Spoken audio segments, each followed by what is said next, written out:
وہ ریاض شاہ کیا مقصد ہے اس کا؟ میں شان بیان کروں اور مجھے محب اہل بیت سمجھا جائے، اور جو بھی نہ بیان کرے اس کو بغض کا مریض کہا جائے۔ یہ شان ظاہر ہو حضرت ادریس علیہ السلام اللہ کے نبی ہیں، اور انہیں یہ حوالہ دیا جا رہا ہے کہ آپ سے پہلے ہم نے جو علی کو دی ہے وہ آپ کو دے رہے ہیں۔ وہ پوچھتے ہیں کہ ہم نے کیا تحریف کی، چونکہ تحریف کی سزا بڑی سخت ہے، تو یہ پہلی تحریف مانوی ہے۔ یہ جو مکانن علیہ کی نفی حضرت ادریس علیہ السلام سے کی ہے، یہ تعریف ہے۔ دوسرا، مکانن علیہ کی آسمانوں کی بلندی والا معنی ہے، اس کا رد کیا، آگے اپنی طرف سے اس کے ساتھ ایڈ کر دیا نجف شرف کو، وَرَفَعْنَاهُ مَكَانًا عَلِيًّا۔ یہاں بھی یہ تعریف ہے کہ یہ قطعی طور پر ماضی کے لیے یہاں وہ رفعنا نہیں کہ جس میں کوئی چھوٹا سا 100 میں سے 1% بھی احتمال مستقبل کا ہو، تو یہاں احتمال بنانا قرآن کو بدلنے کے مترادف ہے۔ تیسری تحریف لفظ علی سے حضرت مولا علی مراد لینے میں ہے، وَرَفَعْنَاهُ مَكَانًا عَلِيًّا۔ اس میں لفظ علی سے مراد حضرت علی لینا یہ اللہ پر جھوٹ بولنا ہے، فَلْيَتَبَوَّأْ مَقْعَدَهُ مِنَ النَّارِ۔ یعنی کتنی دھاندلی کی جا رہی ہے قرآن مجید کے ساتھ۔ وَرَفَعْنَاهُ مَكَانًا عَلِيًّا، یہاں بھی یہ تعریف ہے کہ یہ قطعی طور پر ماضی کے لیے یہاں وہ رفعنا نہیں کہ جس میں کوئی چھوٹا سا 100 میں سے 1% بھی احتمال مستقبل کا ہو۔ قرآن 14 صدیاں پہلے نازل ہو کے قرآن بتا رہا ہے کہ یہ جو مکانن علیہ ہے یہ ہم دے چکے ہیں، ہم نے ان کو رفعت بخشی، ان کو بلندی دی۔ اور یہ کیا کہتے ہیں اب تعویل کے اندر کہ پھر اتریں گے قیامت کے قریب، تو پھر ان کا نجف شرف میں مزار ہوگا۔ اگر آج ہم ان لوگوں کو کھلی چھٹی دے دیں تو کل اسی پر کیا ہوگا؟ ان کے چیلے سب یہی بیان کریں گے۔ جب بیان کریں گے تو جو نہیں بیان کرے گا اس کو کہیں گے ان کو بغض علی ہے، حالانکہ جو وہ کر رہے ہیں وہ کفر کر رہے ہیں۔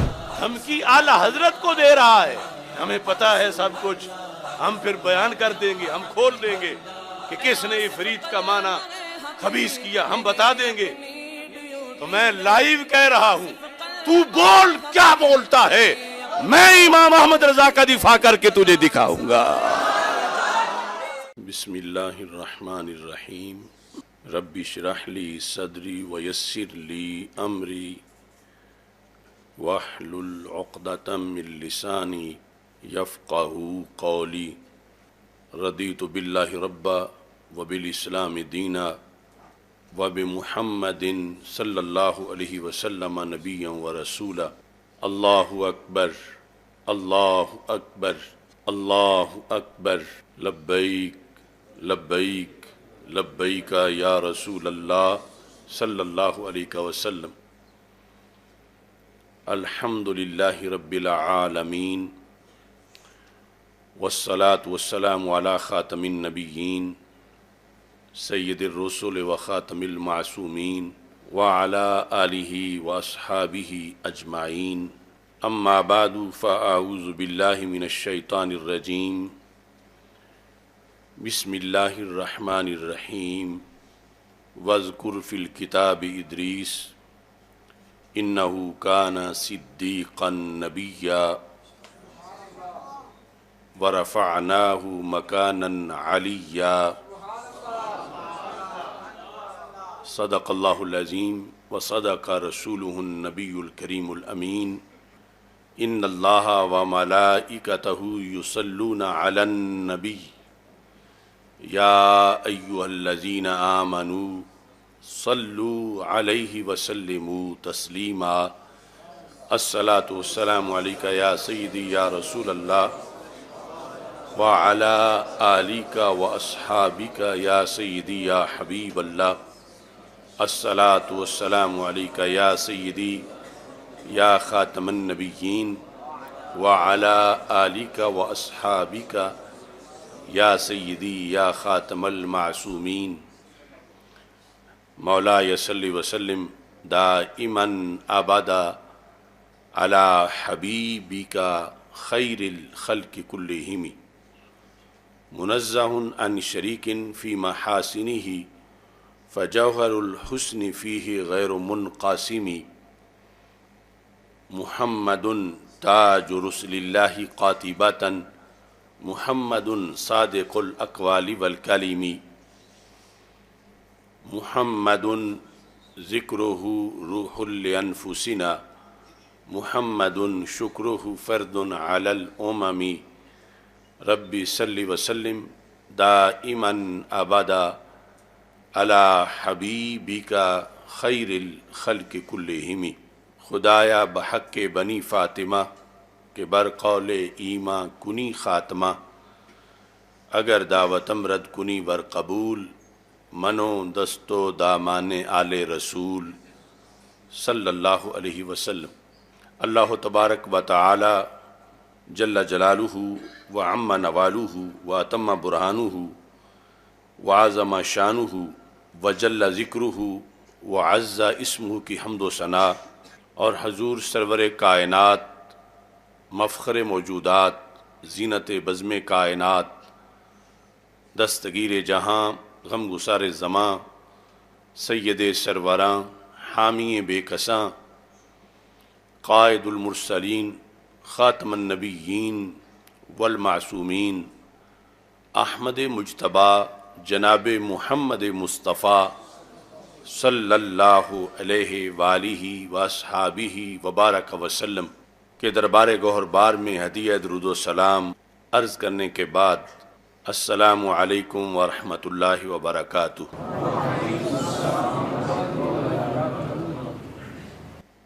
رب ذوالجلال کے فضل اور توفیق سے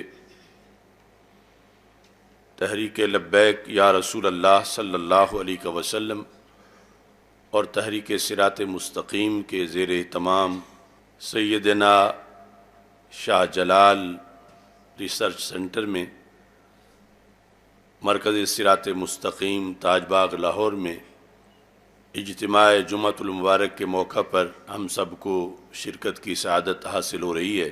میری دعا ہے خالق کائنات جل جلالہ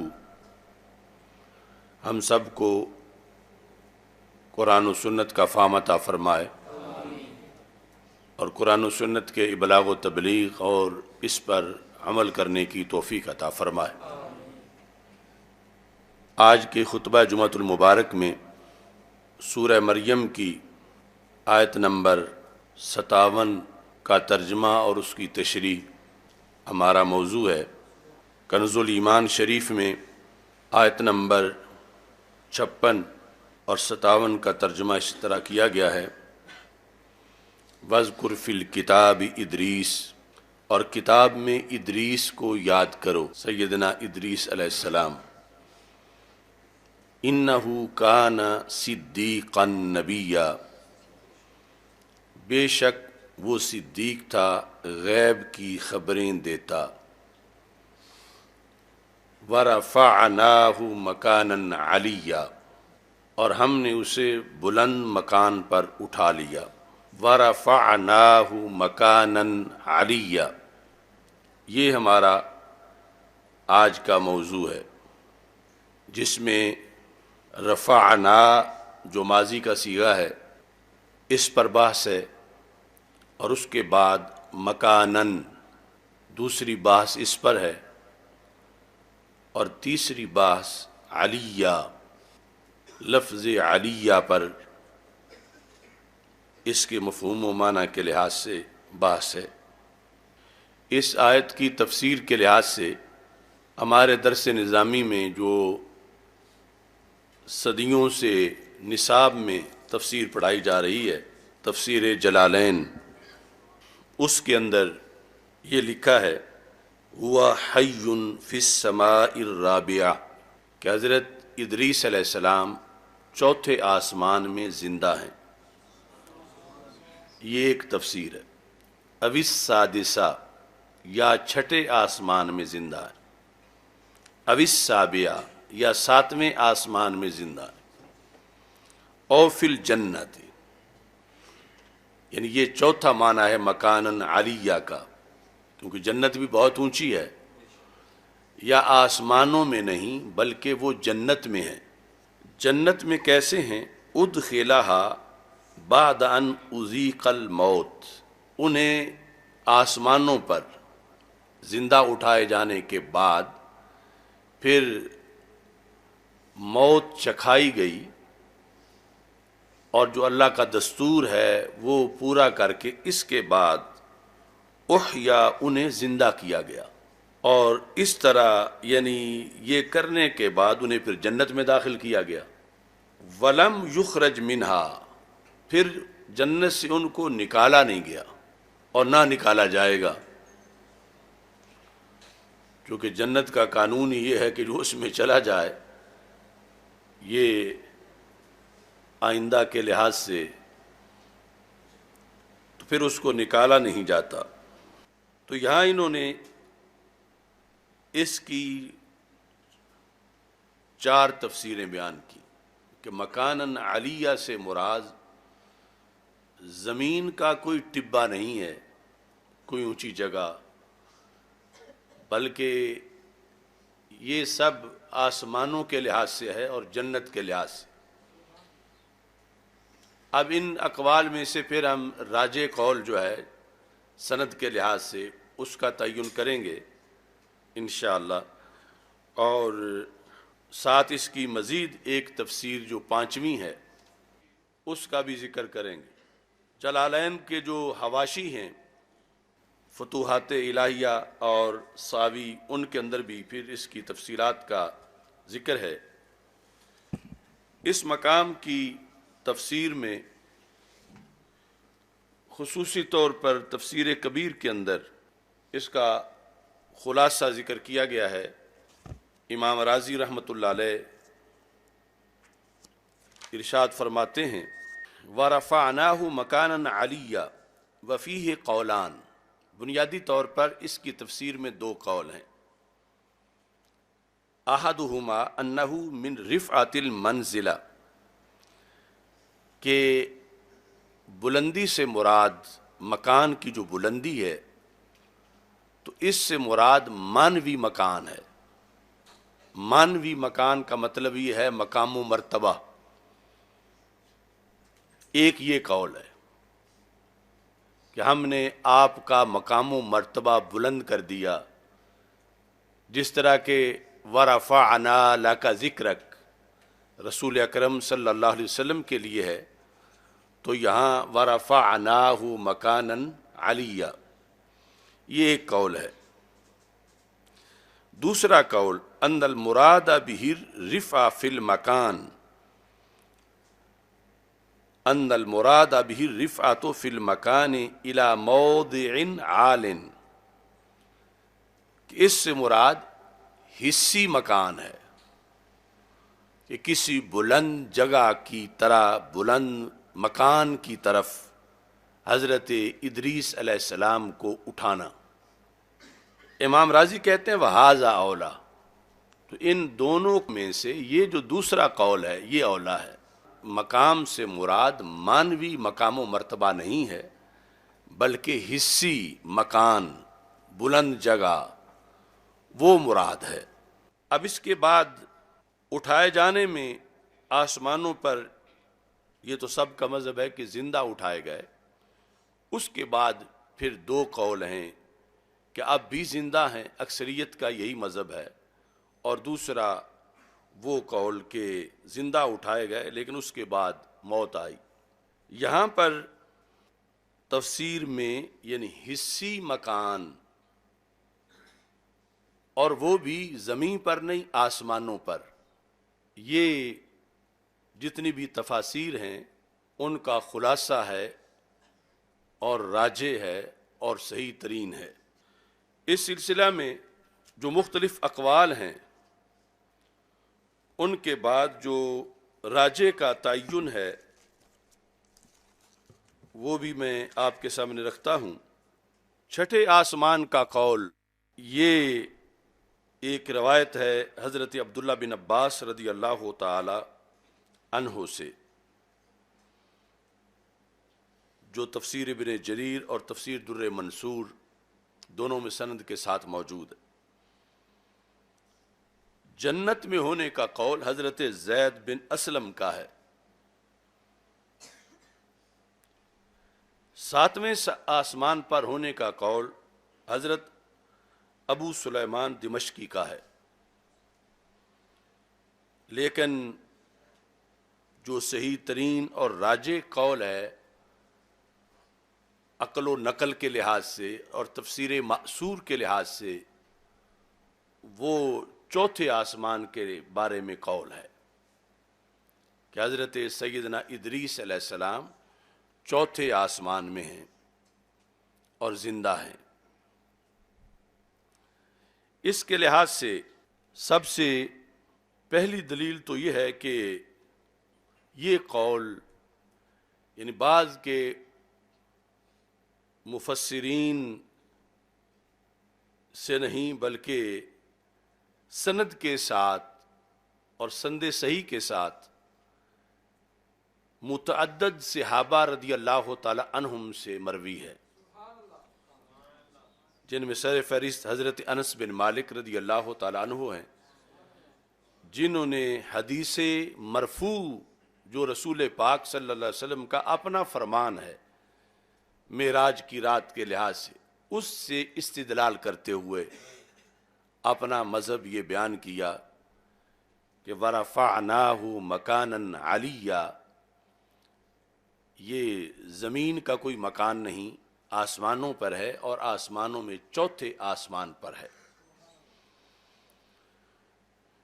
یہی بات پھر صحابہ رضی اللہ تعالی عنہم میں سے حضرت سیدنا ابو سعید خدری رضی اللہ تعالی عنہ بھی بیان کرتے ہیں، اور یہ بھی سند موجود ہے تفسیر ابن جریر جلد نمبر 9 صفحہ نمبر 121 کے اندر اس کی جو حضرت ابو سعید خدری تک پہنچتی ہے، اور ایسے ہی تفسیر در منصور جلد نمبر 5 صفحہ نمبر 519 پر بھی حضرت سیدنا ابو سعید خدری رضی اللہ تعالیٰ عنہ کے لحاظ سے یہ جو تفسیر ہے اس کی سند موجود ہے۔ تابعین میں سے حضرت مجاہد رضی اللہ تعالیٰ عنہ، ان کی طرف سے یہ تفسیر کی گئی ہے، اور وہ تفسیر جو ہے وہ تفسیر ابن جریر میں 3 جدا جدا سندوں سے مروی ہے، یعنی سند کے بغیر نہیں۔ اور ایسے ہی تفسیر در منصور میں بھی حضرت مجاہد کی تفسیر وہ جلد نمبر 5 میں ہے، اور اس کے علاوہ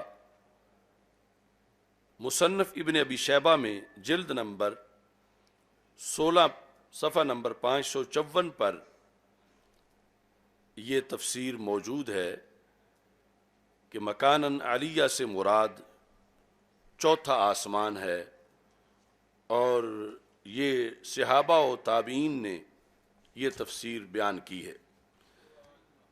مثلا مصنف ابن ابی شیبہ کی یہ جلد نمبر 16 ہے، اس میں جو اثر نمبر 32545 ہے کتاب الفضائل میں، حدثنا وکیع عن سفیان عن منصور عن مجاہد ورفعناہ مکانا علیہ فقال فی السماء الرابعہ، کہ یہ چوتھے آسمان کے بارے میں بولا گیا، اور اسی میں سند کے ساتھ حضرت ابو سعید خدری رضی اللہ تعالی عنہ سے بھی مروی ہے قال فی السماء الرابعہ، کہ یہ چوتھے آسمان کے اندر مقام ہے جہاں پر حضرت ادریس علیہ السلام موجود ہیں۔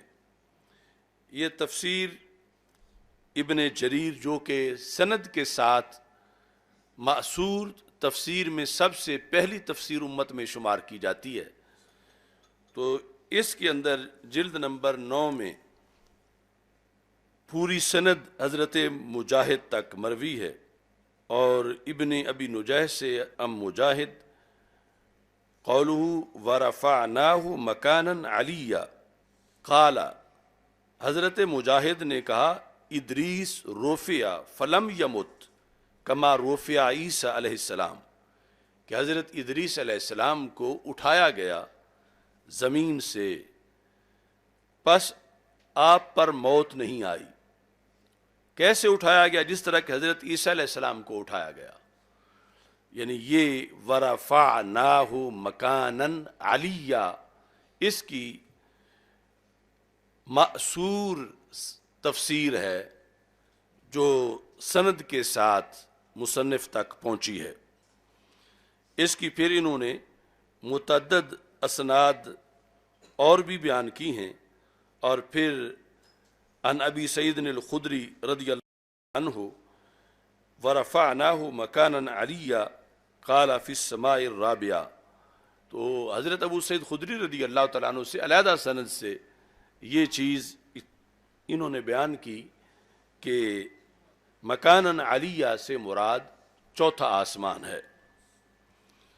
تفسیر در منصور کے اندر چونکہ یہ بھی تفسیر معصور ہے، یہاں تفسیر در منصور میں مختلف اسناد کے ساتھ اس کو بیان کیا گیا۔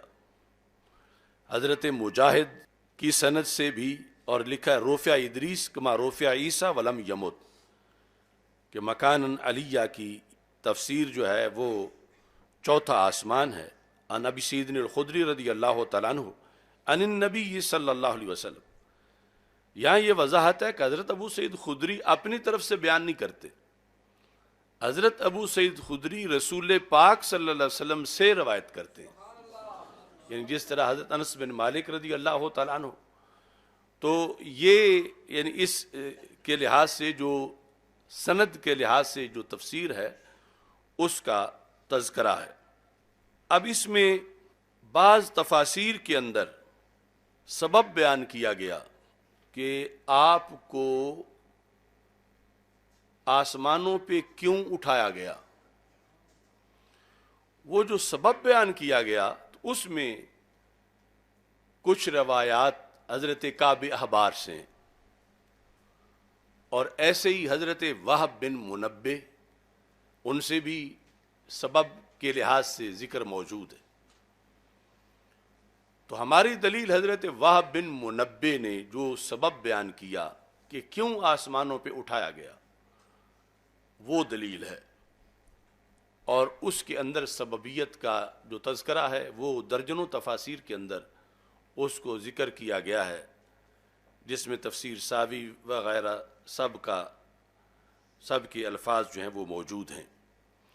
مثال کے طور پر خطیب شربینی جو ہیں، ان کی جو تفسیر ہے سراج منیر، اس کے اندر خطیب شربینی جلد نمبر 2 صفحہ نمبر 488 پر حضرت ادریس علیہ السلام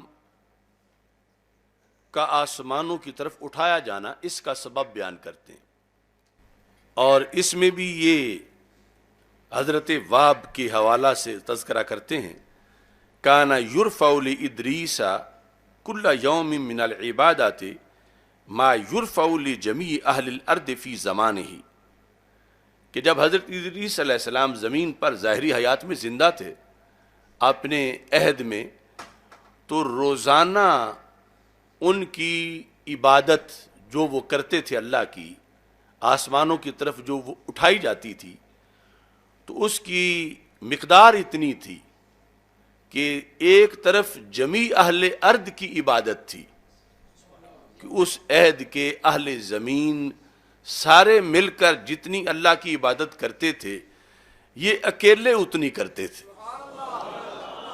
یعنی جمیع اہل ارض کی عبادت کی مثل ان کی عبادت آسمانوں کی طرف اٹھائی جاتی تھی۔ تو فرشتے جانچ پڑتال کرتے تھے عبادات کے لحاظ سے، تو ان کا روزانہ ہی اتنا جو میرٹ تھا عبادت کا، اس سے فرشتوں کو بڑا تعجب تھا۔ فعجبت منہ الملائکہ واشتاق لہ ملک الموت، تو فرشتوں کو تعجب ہوا، انہی فرشتوں میں ملک الموت کو بھی شوق ہوا کہ میں یہ بندہ دیکھوں جو اتنی عبادت کرتا ہے۔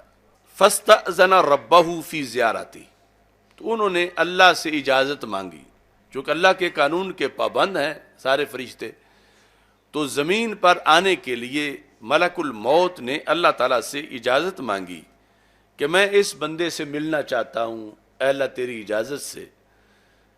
فَأَذِنَ لَهُ، تو اللہ تعالیٰ نے ملک الموت کو اجازت دے دی کہ تم جا کے حضرت ادریس علیہ السلام سے ملاقات کر لو۔ فَأَتَاهُ فِي صُورَةِ بنی آدم، تو ملک الموت انسانی شکل میں حضرت ادریس علیہ السلام سے ملنے آئے، یعنی اپنی فرشتوں والی جو شکل ہے اس میں نہیں، انسانی شکل میں ملاقات کے لیے آئے، یعنی اپنا فرشتہ ہونا انہوں نے چھپایا ہوا تھا۔ وَكَانَ ادریس یصوم الدہر، حضرت ادریس علیہ السلام صائم الدہر تھے، روزانہ روزہ رکھتے تھے۔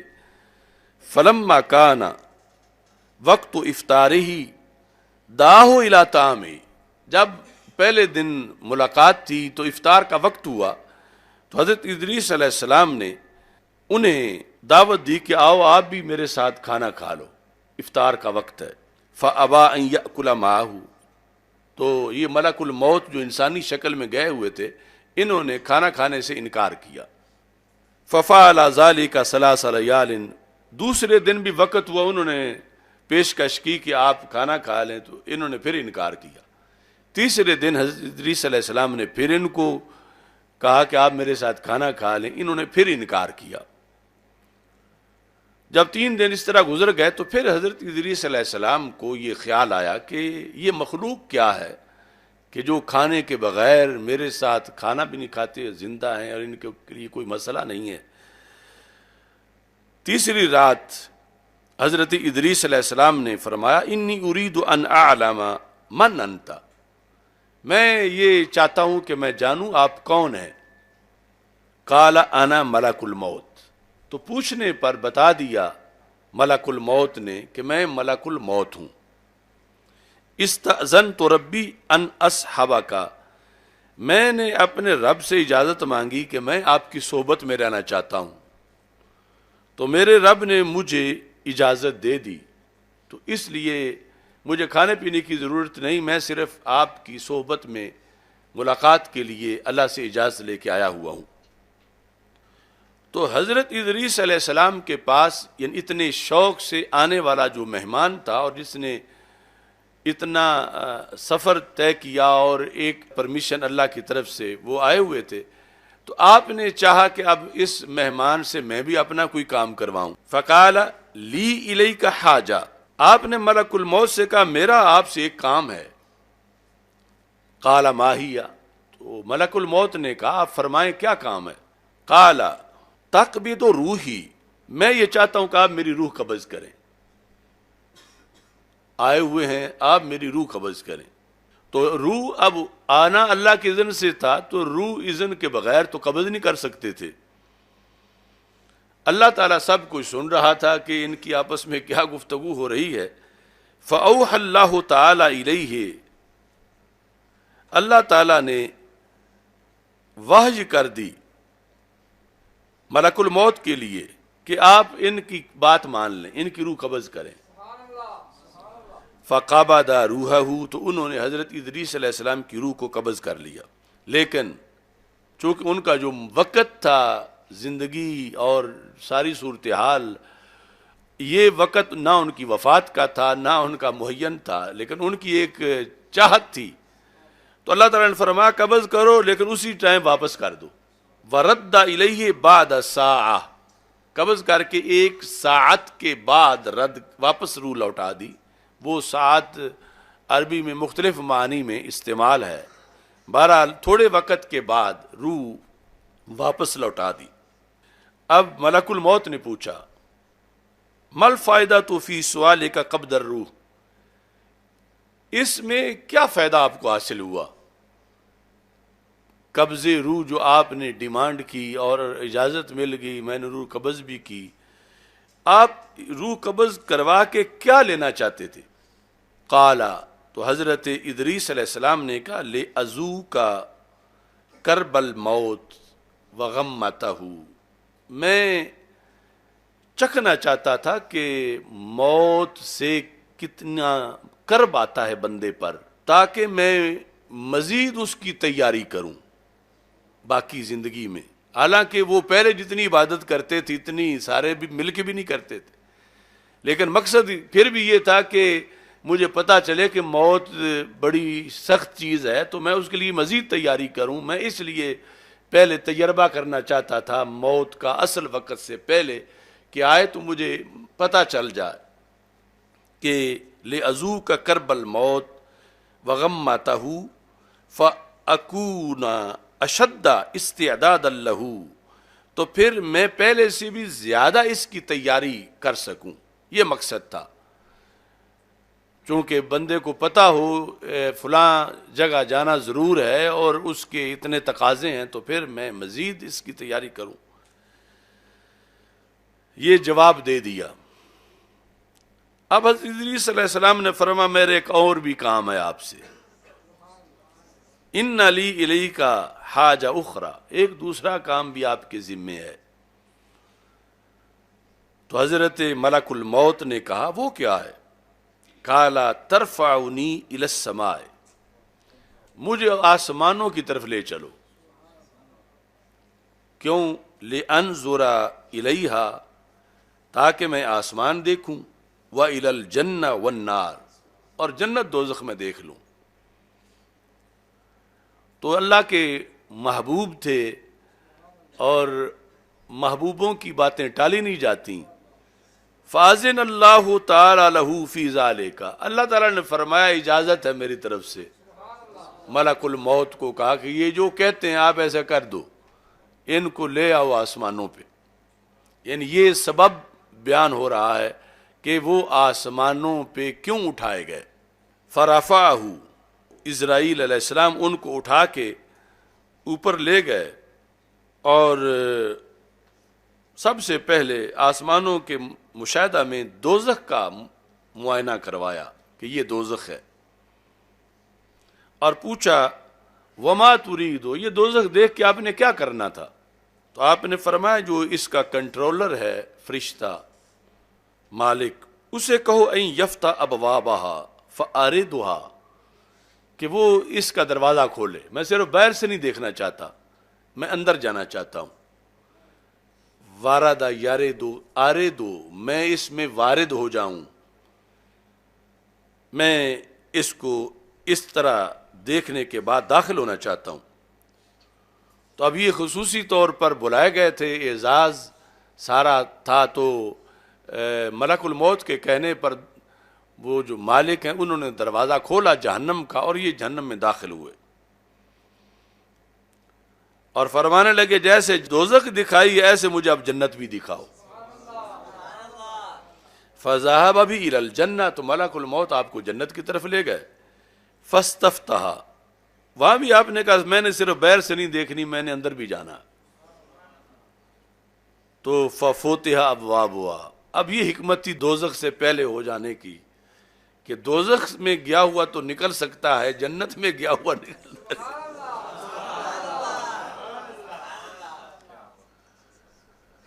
دروازے جنت کے کھلے اور ان کو ملک الموت نے جنت میں داخل کیا.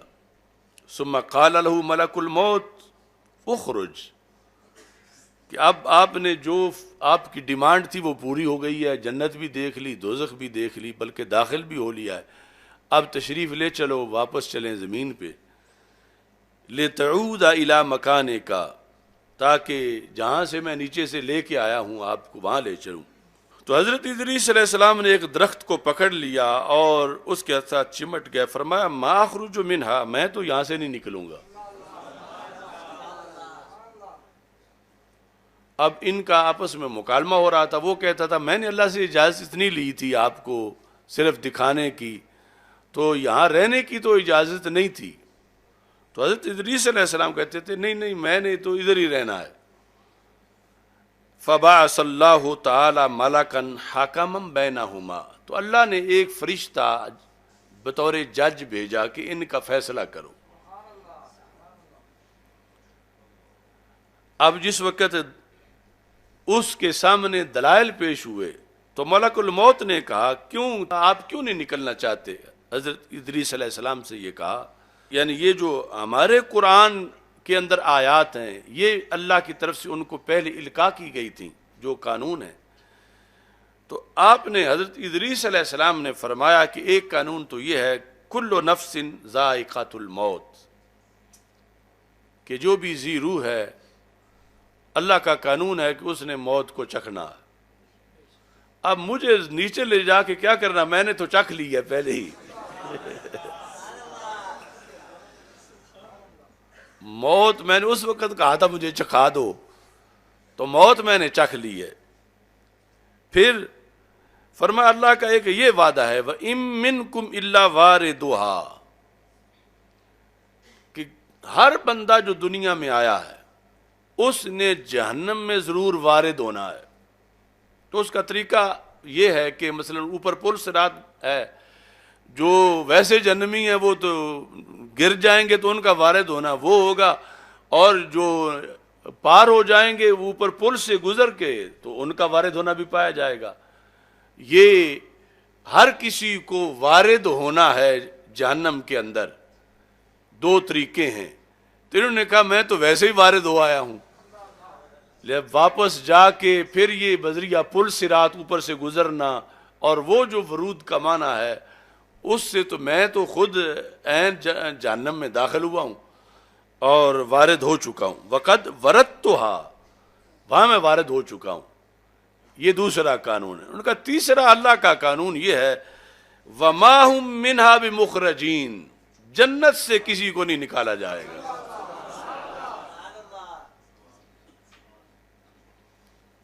تو کیوں مجھے نکالا جا رہا ہے جبکہ اللہ کا قانون ہے فلست اخرج، میں نہیں نکلوں گا، یعنی یہ قانونی قوت ہے میرے پاس. تو یہ انہوں نے دلائل دیے.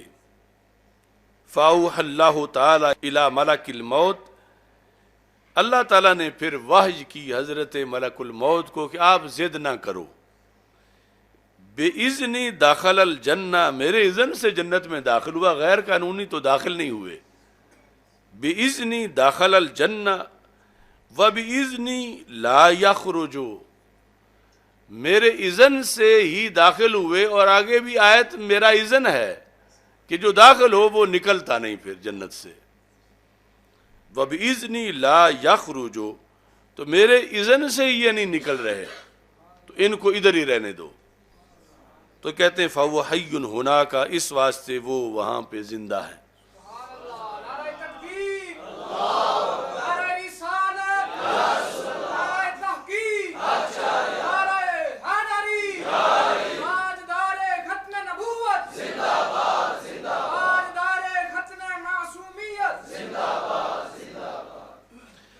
اب یہاں پر ایک سبب جو دوسرا بھی بہت سی تفاسیر میں بیان کیا گیا، لیکن اس کے لحاظ سے چونکہ اس میں ابن عباس رضی اللہ تعالیٰ عنہ حضرت کعب احبار سے روایت کرتے ہیں، تو جو اسرائیلی ہونے کا قول ہے کہ وہ اسرائیلی روایات میں تذکرہ ہے وہ اس کے لحاظ سے ہے.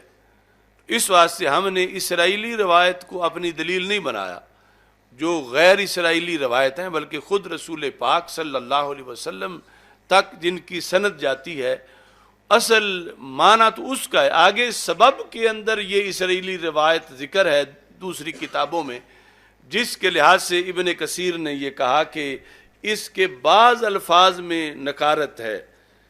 یہ تفسیر ابن کثیر کے 133 صفحے پر جلد نمبر 3، اس میں جو سبب بیان کیا گیا تو اس سبب کے لحاظ سے بعض الفاظ جو ہیں اس کے اندر یا بعض اخبار کے اندر انہوں نے نکارت کا قول کیا.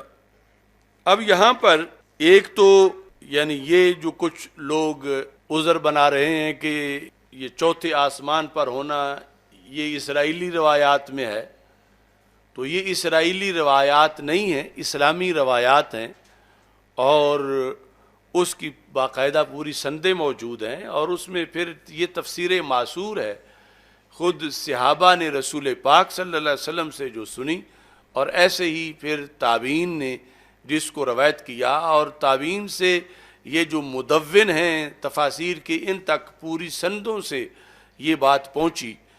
تو یہ ہے کہ حضرت ادریس علیہ السلام مجموعی طور پر جو چاروں تفسیریں ہیں اس کا خلاصہ یہ ہے کہ بہرحال وہ زمین پر نہیں، وہ آسمانوں پر، بلند مکان پر، خواہ وہ بلند مقام جنت ہے یا آسمان ہے، وہ وہاں پر ہیں۔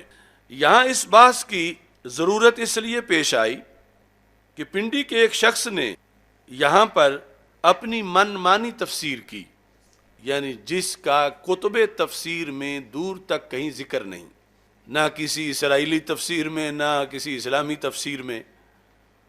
اب اس میں یہ ہے کہ ایک معاملہ تو یہ آسمان میں حضرت ادریس علیہ السلام کا ہونا، اور اس کا انہوں نے جو انکار کیا ہے مکانن علیہ کی تفسیر کرتے ہوئے، یہ بہت بڑی غلطی ہے کہ مکانن علیہ اس میں جو ادریس علیہ السلام کے بارے میں اللہ کا فرمان ہے، تو اس کو رد کرتے ہوئے اس شخص نے کہا لیکن مصطفیٰ صلی اللہ علیہ وسلم تو آگے 5ویں آسمان پر چلے گئے، 6 پر چلے گئے، 7ویں پہ چلے گئے، سدرۃ المنتہا پہ چلے گئے، عرش معلیٰ پر پہنچے، مجھے بتائیے ادریس کا مقام مقام علیہ ہے یا مصطفیٰ کا مقام مقام علیہ ہے؟ تو اس کا مطلب کیا ہے کہ یہ انکار کرنا کہ مقام علیہ ادریس کا مقام نہیں ہے، عقلی دلیل سے کہ 4 آسمان پر رسول پاک صلی اللہ علیہ وسلم کی جب ملاقات ہوئی تو سرکار تو وہاں تک نہیں رہے بلکہ 5ویں پہ بھی گئے، 6 پہ بھی گئے، 7ویں اور سدرۃ المنتہا اور جنت۔ تو پھر کہتا ہے یہ بتائیے کہ ادریس کا مقام مقام علیہ ہے یا مصطفیٰ کا مقام مقام علیہ ہے؟ مطلب کہ استفہام انکاری بنایا ہے کہ رسول پاک صلی اللہ علیہ وسلم کا مقام مقام علیہ ہے۔ لیکن مصطفیٰ تو آگے 5ویں آسمان پر چلے گئے، 6 پر چلے گئے، 7ویں پر چلے گئے، سدرۃ المنتہا پہ چلے گئے، عرش معلیٰ پر پہنچے، مجھے بتائیے ادریس کا مکان مکان علیہ ہے یا محمد مصطفیٰ کا مقام مقام علیہ ہے؟ اب مقام علیہ کی تفسیر کوئی بھی ہو، یہ بات قطعی ہے کہ اس آیت میں یہ مقام علیہ مقام حضرت ادریس علیہ السلام کا ہے، یعنی تفسیر کے اندر اقوال کا متعدد ہونا کہ وہ 4تھا آسمان ہے یا وہ جنت ہے یا وہ مانوی رفعت ہے، وہ تو علیحدہ ہوئے، لیکن خود مکان علیہ اس کی نفی کرنا حضرت ادریس علیہ السلام سے، یہ ہے تحریف مانوی پہلی۔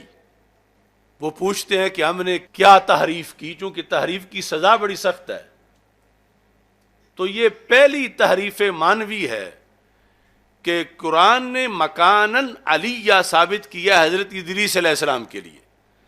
اب حضرت ادریس علیہ السلام کے لیے اس کا ثابت ہونا ہرگز کا یہ دلیل نہیں کہ سرکار کے لیے مکانن علیہ نہیں کوئی اور، بلکہ حقیقت میں تو مفسرین نے لکھا کہ ادھر تو صرف مکانن علیہ ہے، ادھر سرکار کا جو ہے وہ فوق السماوات مکان ہے، یعنی صرف 4 سے اوپر نہیں بلکہ اس سے بھی کہیں اوپر ہے۔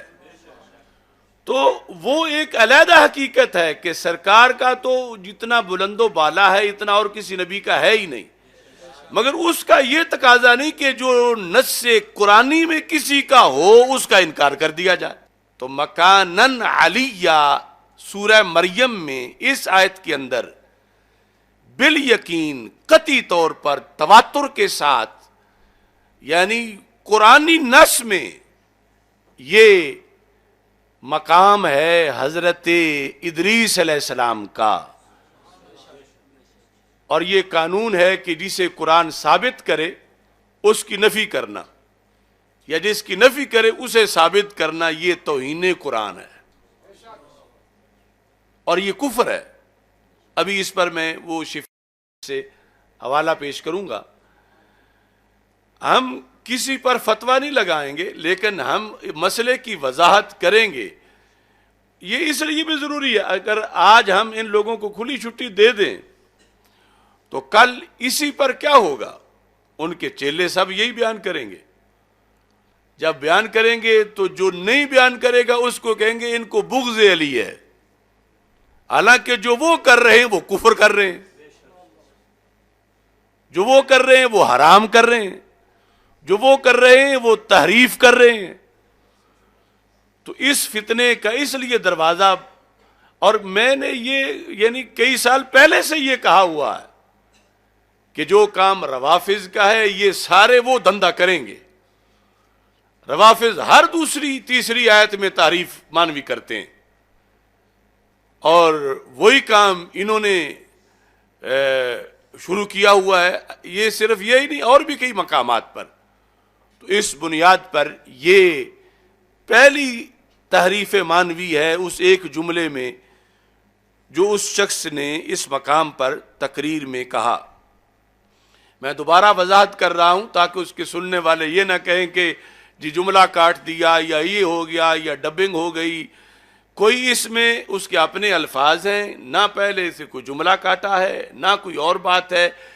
جو جہاں صرف غلطی ہے اس کا بھی ہم نے تعین کیا کہ وَرَفَعْنَاهُ مَكَانًا عَلِيًّا، اس کی جو 5 تفسیریں ہیں اس سے ہٹ کر جو چھٹی نجف اشرف سے اس نے کی ہوئی ہے وہاں تک صرف غلطی ہے، وہ صرف غلط تفسیر ہے، اس پر بھی گناہ ہے۔ لیکن یہ جو مکانن علیہ کی ہی نفی حضرت ادریس علیہ السلام سے کی ہے، یہ تعریف ہے، اور تعریف جو ہے وہ بہت بڑا جرم ہے۔ اور اس کے ساتھ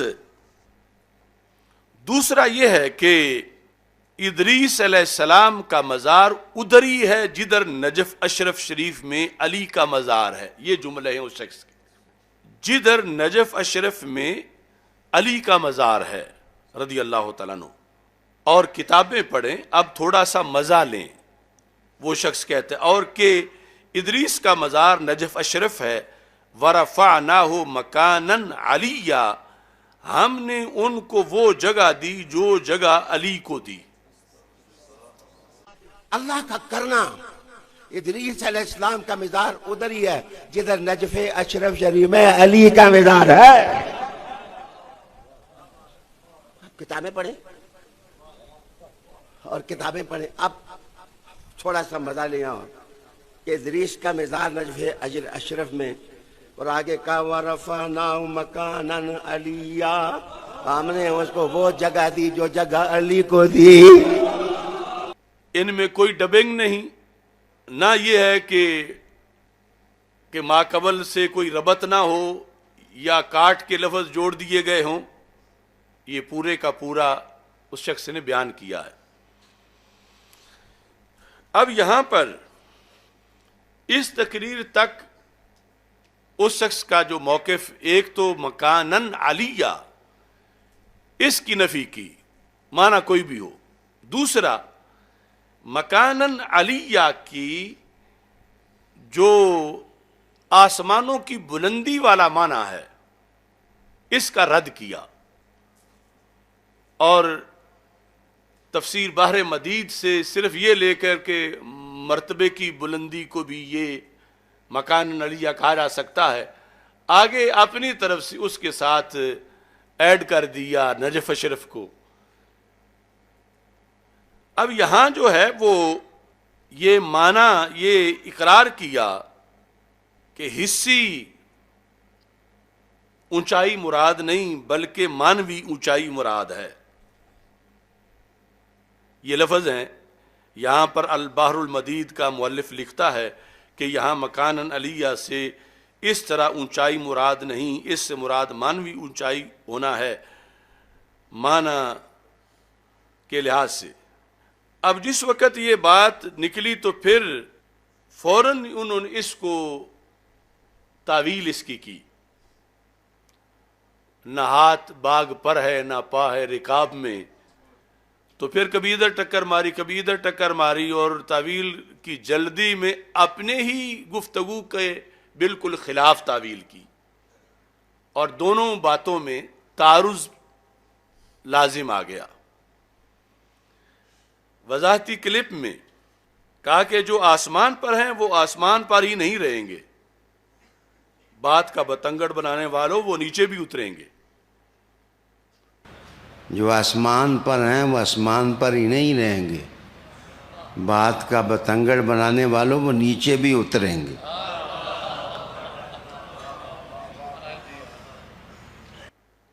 تو مطلب کیا ہے کہ اب مان لیا کہ ادریس علیہ السلام جو ہیں وہ آسمانوں پر ہیں، یعنی رفعت سے مراد حصی رفعت ہے، اور یعنی یہ تفسیریں جس میں جنت میں ہونا، آسمانوں میں ہونا، ان کی یہ جو راج تفسیریں ہیں، اور اپنی من گھڑت سے ہٹ کر اسے مان لیا کہ واقعی معنی اس کا یہی ہے.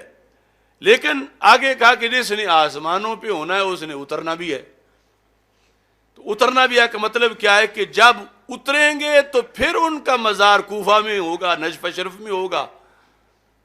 اترنے کے بعد اب چڑھنا آسمانوں پر ہونا اس وقت یہ مان لیا، جبکہ پہلے میں ایک جگہ تو مکانن علیہ کی ان سے نفی کر دی، دوسری جگہ مکانن علیہ کی جو تفسیریں ہم نے معصور بیان کی ان کی نفی کی، اور کہا کہ وہ جگہ نجف اشرف ہی ہے، آسمانوں پر کوئی جگہ نہیں.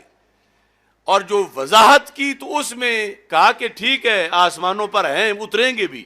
اب اترنا پہلے ہونے کو مستلزم ہے، تو جب اتریں گے پھر تو وہ جو پہلے تفسیریں رد کی تھیں ان تفسیروں کو تسلیم کیا، اور اترنے کے بعد پھر جو ہے وہ نجف اشرف میں ان کا مزار شریف ہوگا. اب اس پر بحث ہے. اترنے کے بعد اس کو قیاس کیا حضرت عیسیٰ علیہ السلام کے اترنے پر.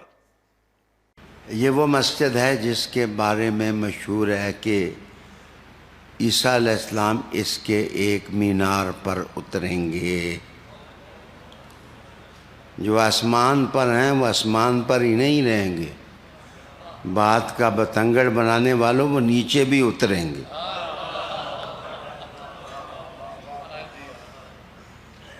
ایسے نہیں ہے کہ ادھر ہی مزار بنیں گے.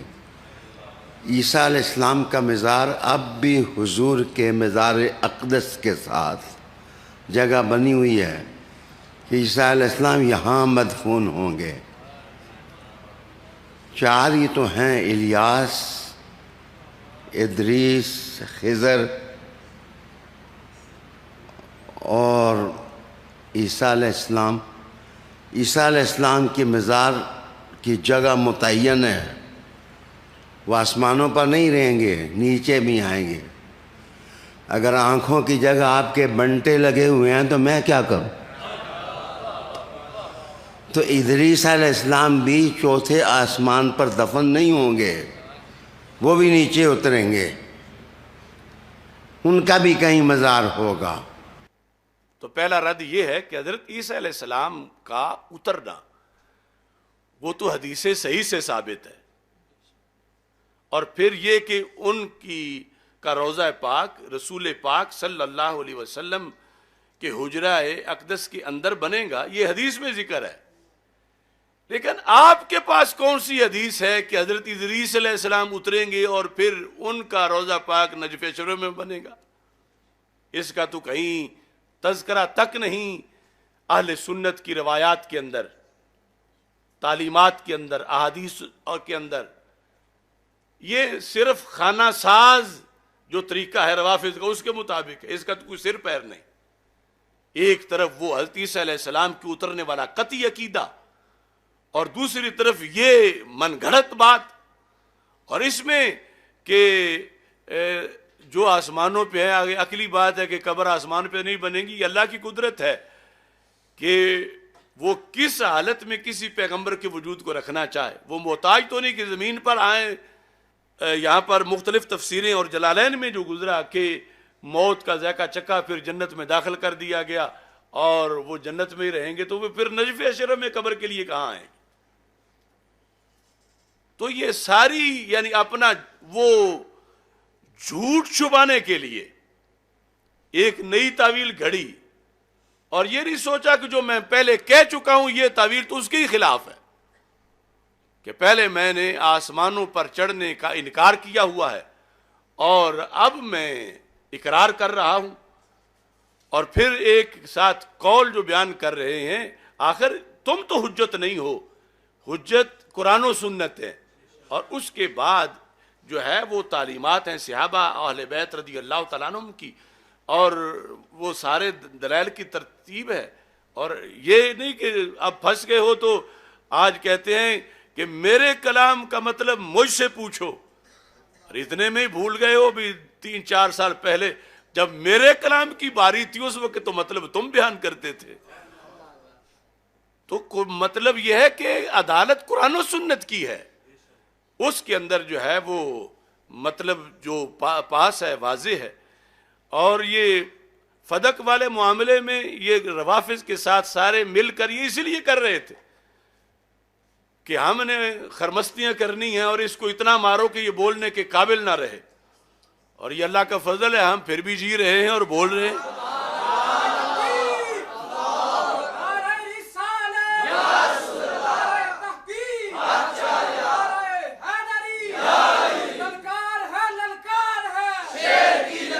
ورنہ وہ جس طرح تصفیہ میں کہا گیا وہ تو کوئی مسئلہ ہی نہیں تھا، یہ روافظ نے مسئلہ بنایا اور انہوں نے ان کے کو سپورٹ کیا اور آگے چلایا۔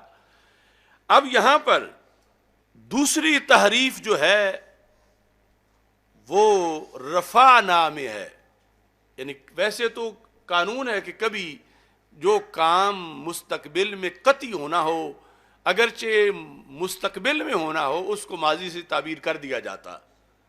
وَسِيقَ الَّذِينَ كَفَرُوا إِلَىٰ جَهَنَّمَ زُمَرًا، وہاں سی کا ماضی ہے، لیکن اس کی اصول ہیں، قرائن ہیں۔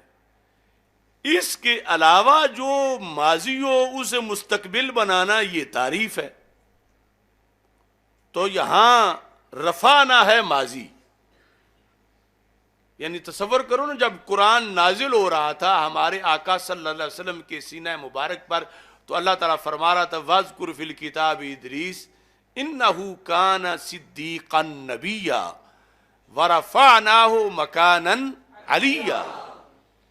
اس کا کیا مطلب ہے کہ جو مکان علیہ بلند مکان جو بھی ہے، اس کی جو بھی تفسیر ہے اللہ کی طرف سے اللہ نے وہ ماضی میں کر دیا ہے، وہ کر کے رب نے خبر دے دی ہے کہ اے میرے حبیب حضرت ادریس علیہ السلام، ان کو ہم نے ورفعناہ رفت بخشی مکانن علیہ، مکان علی بلند مکان، یہ کام ماضی میں پہلے ہو چکا تھا۔ اور اب جب اس شخص نے تعویل کی تو لفظ کیا بولے؟ لفظ اس طرح بولے ادریس علیہ السلام کا مزار ہوگا نجف اشرف میں، ادریس علیہ السلام کا مزار ہوگا نجف اشرف میں، الیاس علیہ السلام کا کہاں ہوگا یہ تم جواب دو۔ تمہیں معلوم ہی نہیں ہے کہ یہ ہستیاں نیچے آئیں گی اور ان کے مزارات ہوں گے۔ قرآن 14 صدیاں پہلے نازل ہو کے قرآن بتا رہا ہے کہ یہ جو مکانن علیہ ہے یہ ہم دے چکے ہیں، ہم نے ان کو رفت بخشی، ان کو بلندی دی۔ اور یہ کیا کہتے ہیں اب تعویل کے اندر کہ پھر اتریں گے قیامت کے قریب تو پھر ان کا نجف اشرف میں مزار ہوگا،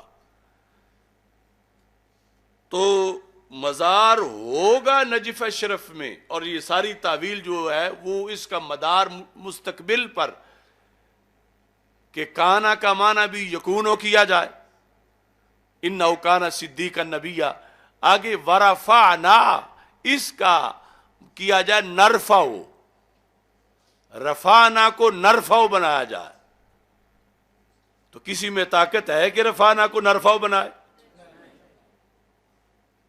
رفعنا ماضی ہے، نرفع اللہ تعالیٰ یہ نہیں فرما رہا کہ ہم ان کو مستقبل میں بلند مکان دیں گے، اور اس کا کوئی یہ مطلب کرے کہ ہم ان کو نجف اشرف میں قبر دیں گے، یعنی کتنی دھاندلی کی جا رہی ہے قرآن مجید کے ساتھ۔ وَرَفَعْنَاهُ مَكَانًا عَلِيًّا، یہاں بھی یہ تعریف ہے کہ یہ قطعی طور پر ماضی کے لیے یہاں وہ رفعنا نہیں کہ جس میں کوئی چھوٹا سا 100 میں سے 1% بھی احتمال مستقبل کا ہو. تو یہاں احتمال بنانا قرآن کو بدلنے کے مترادف ہے، اور قرآن کو کوئی بدل نہیں سکتا. جو بدلنے کی کوشش کرے وہ خود خائب و خاسر ہوتا ہے. اب تیسرے نمبر پر جو تحریف ہے وہ لفظ علی میں ہے. قرآن مجید میں کئی بار لفظ علی آیا ہے، مگر ایک بار بھی حضرت سیدنا علی بن ابی طالب رضی اللہ تعالی عنہ کے لیے نہیں آیا. لفظ علی آیا ہے مگر حضرت علی رضی اللہ تعالیٰ عنہ کے لیے نہیں آیا. مثلا اللہ کے لیے ہے وَهُوَ الْعَلِيُّ الْعَظِيمُ. اب اگر کوئی واہوا میں سیٹ کر لے حضرت علی کو تو کفر ہوگا کہ وہاں آیت الکرسی میں بات تو اللہ کی ہو رہی ہے. یا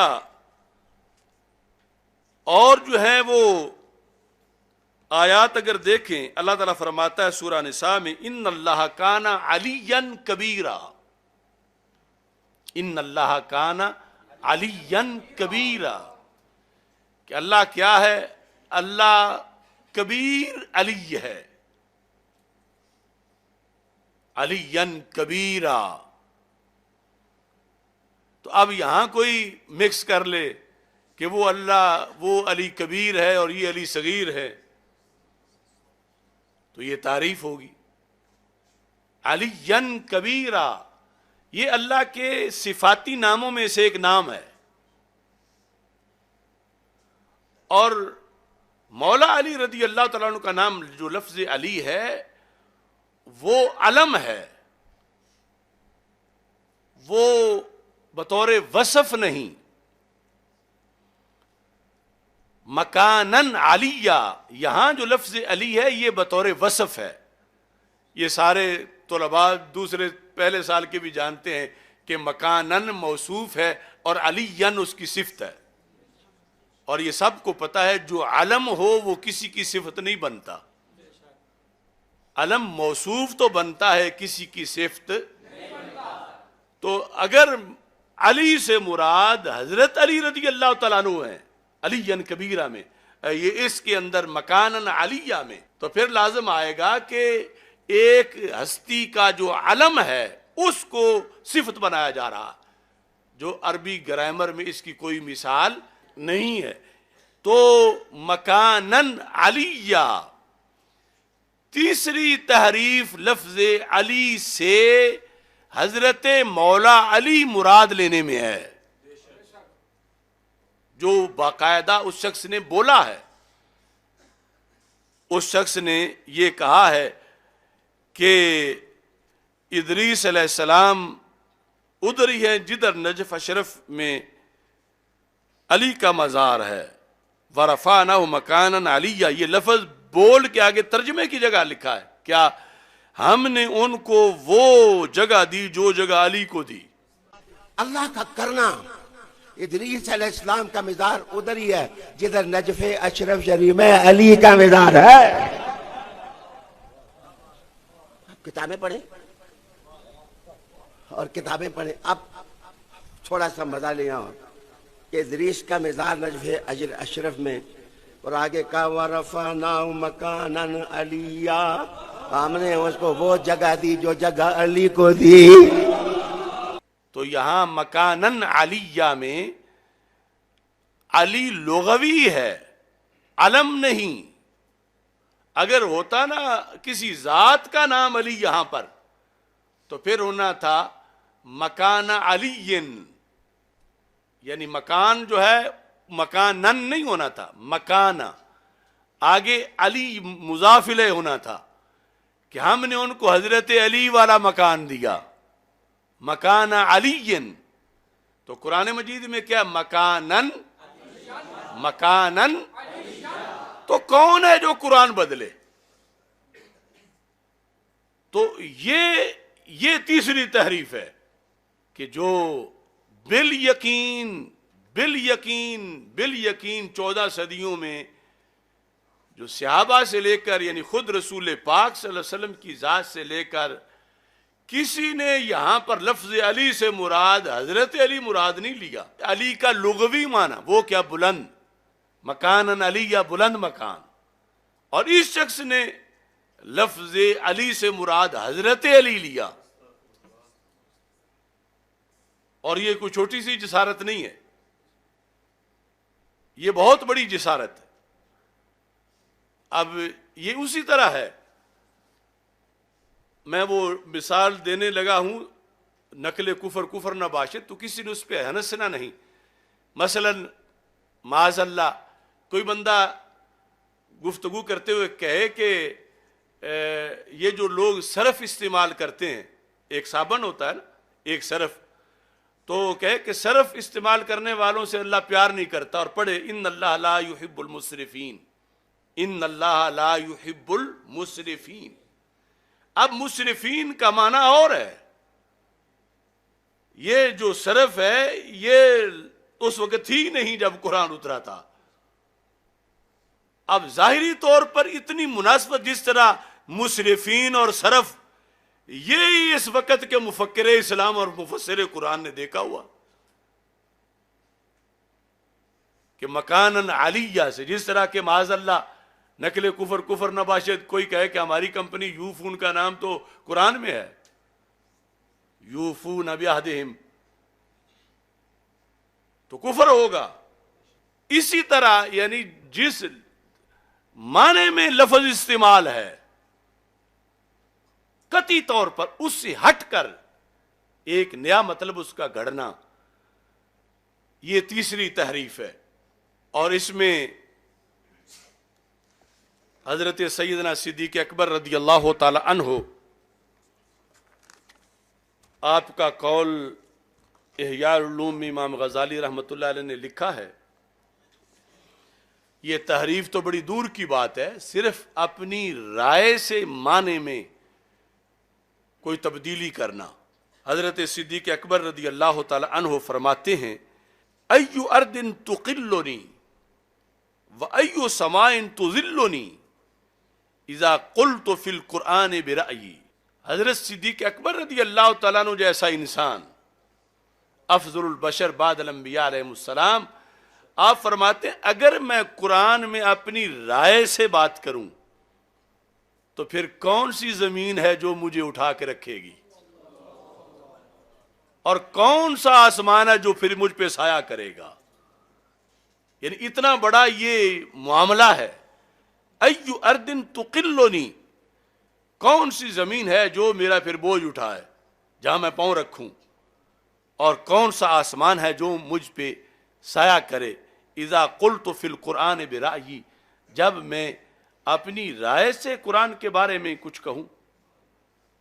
اور ادھر خود قرآن مجید برہان رشید کے اندر رب ذوالجلال واضح طور پر یہود کا رد کرتے ہوئے ارشاد فرماتا ہے وَإِنَّ مِنْهُمْ لَفَرِيقًا, یہودیوں میں ایک گروہ ایسا ہے یلوون السنتہم بالکتاب, وہ کتاب قرآن کے ساتھ اپنی زبانیں ٹیڑھی کرتے ہیں. کیوں؟ لِتَحْسَبُوهُ مِنَ الْكِتاب, کہ جو ان کا گھڑا ہوا لفظ سمجھو کہ وہ قرآن میں ہے. وَمَا هُوَ مِنَ الْكِتاب, حالانکہ وہ قرآن میں تو نہیں ہے.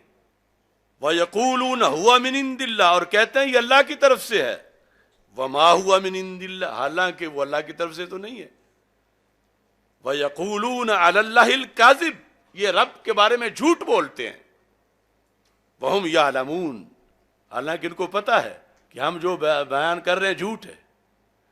اب یہ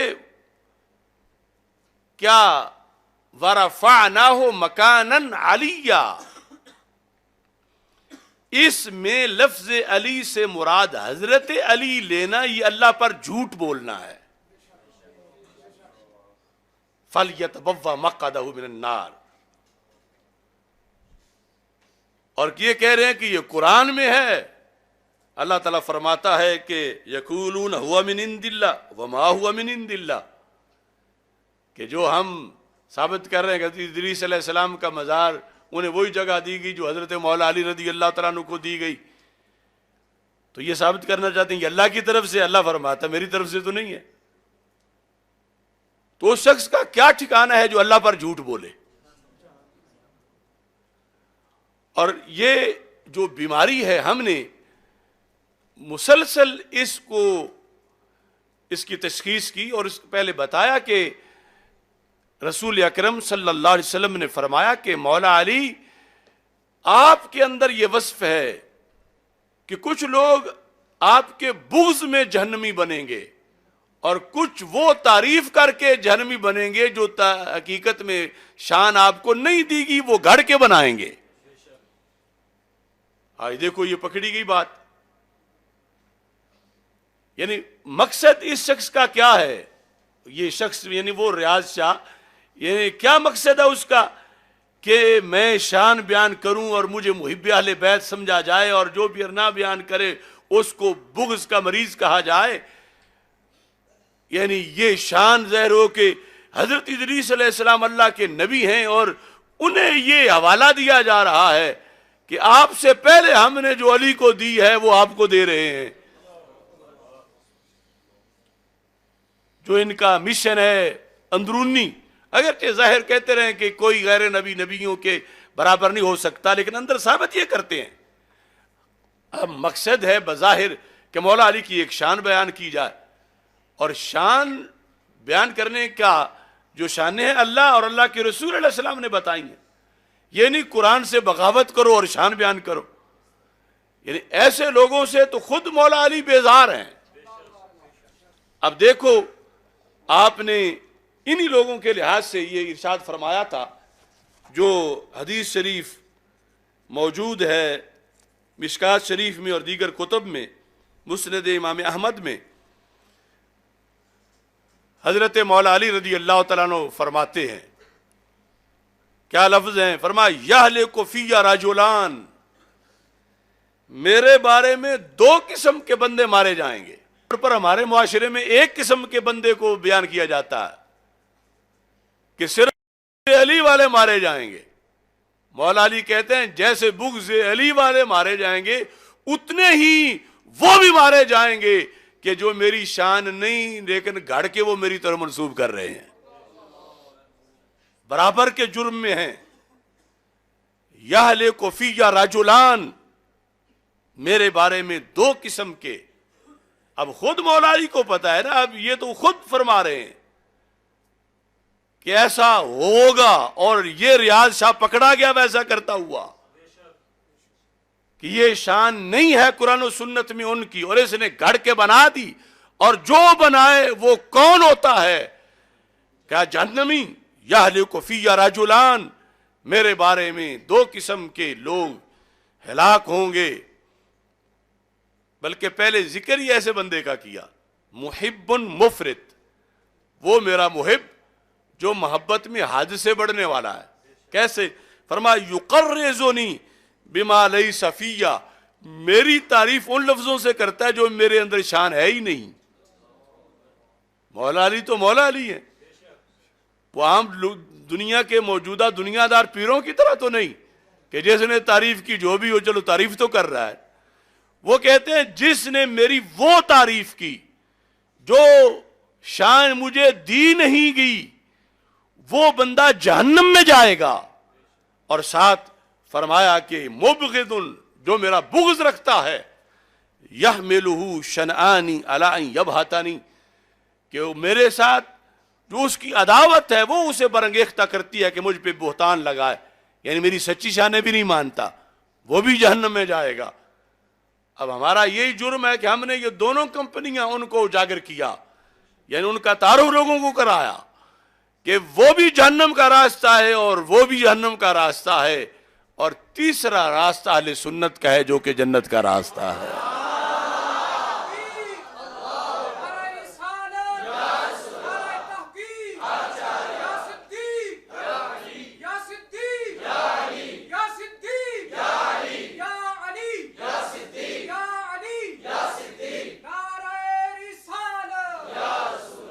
اب اس میں شفا شریف میں اس جرم کی سزا کیا بیان کی گئی. شفا شریف صفحہ نمبر 597. وَعْلَمْ أَنَّ مَنِ اسْتَخَفَّ بِالْقُرْآنِ، جس نے قرآن کی توہین کی. چلتے چلتے لکھا او جاہدہ، جس نے قرآن کا انکار کیا. او حرفم من ہو، پورے قرآن کا یا اس کے ایک حرف کا انکار کیا. او آیتن او کذب بھی او بشیء منہ او کذب بشیء مما صرح بھی فیہ من حکم او خبر، یا اس چیز کی تکذیب کی جس کی تصریح قرآن میں موجود ہے. یعنی مکانن علیہ کی تصریح موجود ہے کہ یہ حضرت ادریس علیہ السلام کا، اور وہ کہتا ہے نہیں ہے. او اثبتا ما نفا ہو اور نفا ما اثبتا ہو، کہ جو چیز قرآن میں ثابت نہیں وہ ثابت کر دی. یعنی مکانن علیہ میں حضرت علی رضی اللہ تعالیٰ عنہ کا ذکر ہونا ثابت نہیں، اور وہ کہتا ذکر ان کا ہے کہ ان کی جگہ جہاں ان کا روزہ ہے وہ جگہ یہاں بتائی جا رہی ہے. اب یہ حکم بیان کرتے ہیں فَهُوَ كَافِرٌ عِنْدَ أَهْلِ الْعِلْمِ بِإِجْمَاعٍ، کہ جان بوجھ کے جب وہ ایسے کرتا ہے تو وہ اہل علم کے نزدیک کافر ہے بالاجماع.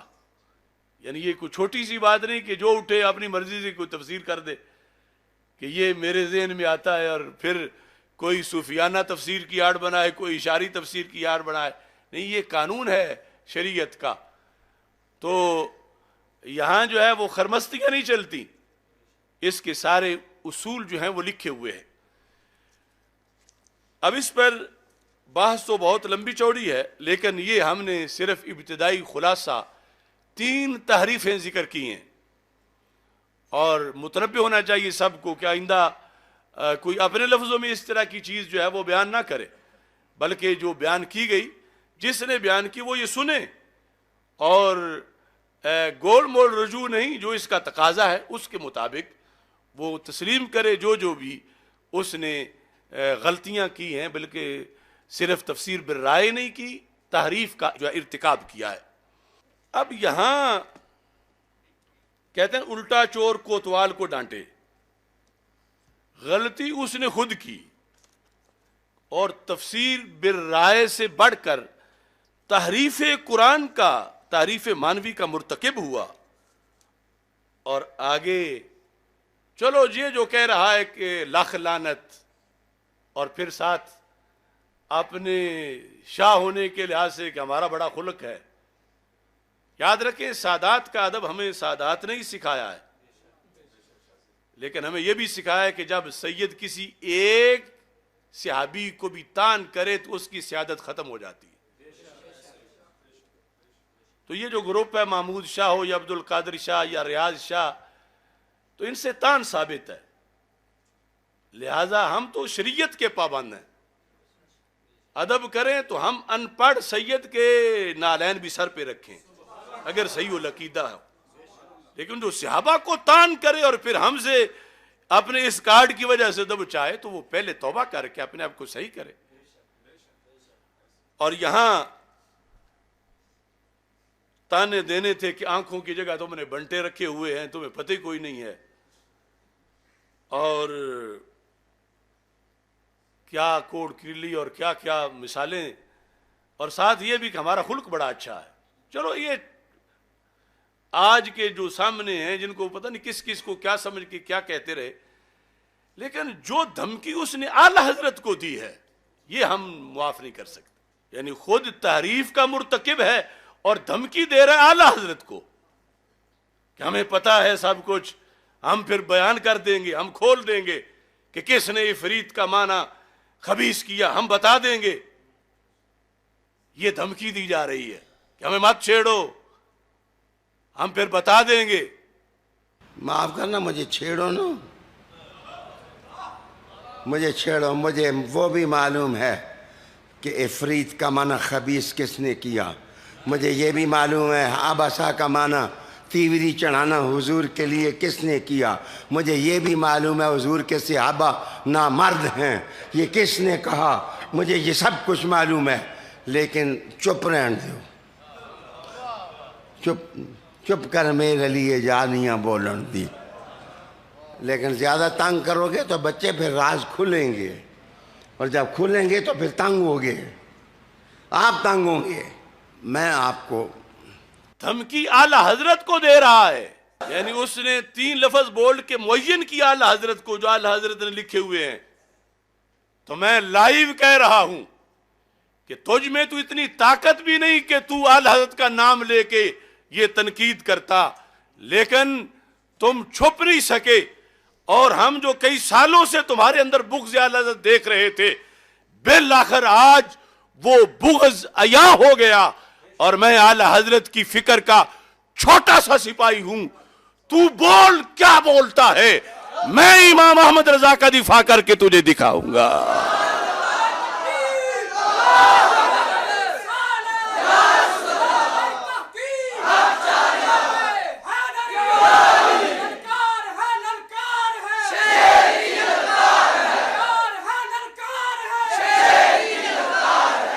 یعنی یہ ہمیں کہہ رہے کہ مجھے مت ٹوکو ورنہ میں تمہارے امام کا رد کروں گا. چلو نکھر جاؤ جنہیں بے سر و سردار ہونا ہے.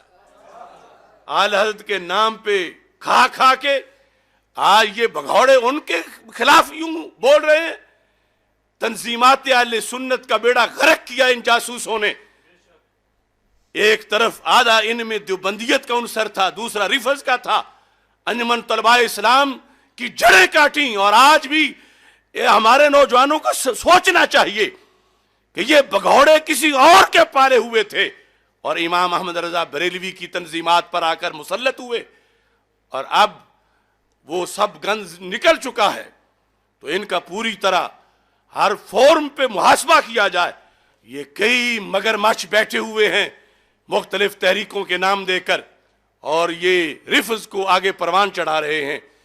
لہذا انجمن طلباء اسلام کے پلیٹ فارم سے ریاض شاہی کلچر اس کو بالکل فروغ نہ دیا جائے. فروغ دیا جائے تو عشق رسول علیہ السلام کی وہ شمع جو امام احمد رضا بریلوی نے جلائی ہے. اللہ تعالی ہم سب کا حامی و ناصر ہو.